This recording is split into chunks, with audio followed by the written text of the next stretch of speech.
کبھی کبھی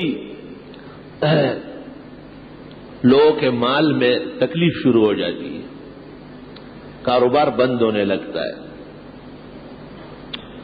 روزگار کی کچھ نقصانات شروع ہو جاتے ہیں۔ حدیث شریف میں ہے کبھی اللہ مال لے لیتا ہے، جان چھوڑ دیتا ہے۔ معلوم ہوا کہ تکلیف اور مصیبت اس شخص پر یا اس کی آل و اولاد پر آ رہی تھی، اللہ تعالیٰ نے اس کو ٹال لیا۔ مال کیا ہے؟ المال غاد دن ورائے ہو، مال صبح و شام آتا جاتا ہے۔ پشتو میں کہتے ہیں کہ مال کیا ہے؟ یہ تو تلوے کا میل ہے، ہاتھ کا میل ہے۔ مال تو آتا جاتا ہے، زیادہ ہو یا کم ہو، انسان جب تک رہے گا کچھ نہ کچھ پاس رکھے گا، لیکن اس کی زندگی، اس کی اولاد، اس کے اعزاء، اس کے گھر بار کی عزت و شرف، اس کا باقی رہنا بہت ضروری ہے۔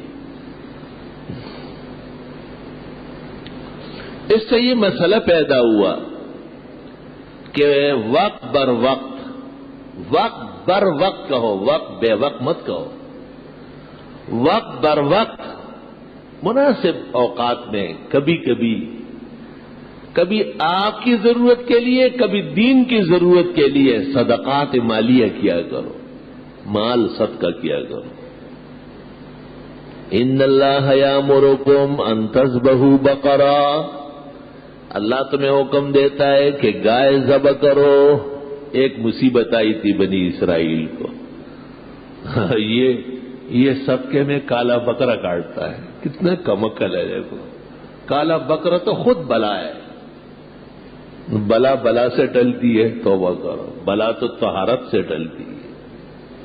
علماء کو چاہیے کہ خطبوں میں کہے کہ کالے رنگ کا تو قطن نہ کاٹے۔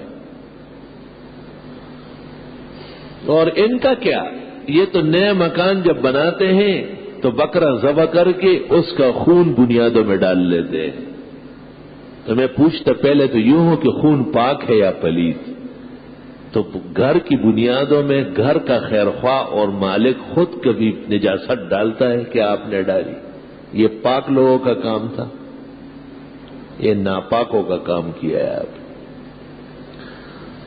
اور آپ نے کس مقصد کے لیے ڈالا ہے؟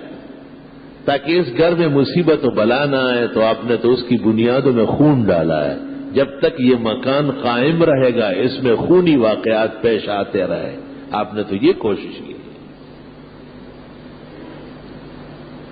بے عقلی اور بے علمی بڑی بڑی آفات پیدا کرتی ہے، بڑی بڑی تباہیاں مچا لیتی ہے۔ اہل عقل نے کہا ہے کہ یہ بھی عقل ہے کہ عقل والوں سے مشورہ کرے، یہ بھی علم ہے کہ علماء سے پوچھ کے آپ آگے بڑھیں۔